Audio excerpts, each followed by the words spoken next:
السلام عليكم. بخصوص زيادة في الدعم الاجتماعي المباشر، فوقاش غادي تكون؟ شكون هما الناس اللي غادي يستافدوا؟ شكون هما الناس اللي ما غاديش يستافدوا؟ واش غير الناس اللي عندهم 3 اطفال هما اللي غادي يستافدوا ولا لا؟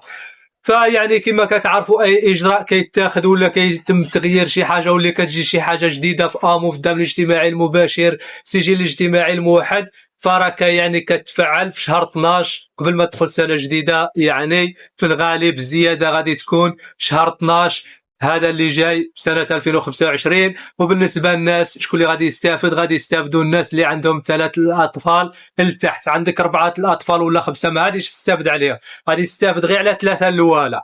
وبالنسبة إلى عندك 2 أطفال غادي تستافد، وإلا عندك طفل غادي تستافد. غير هو شوفوا، مثلا دابا انت عندك طفل، عندك طفل واحد كيعطيوك 225 درهم.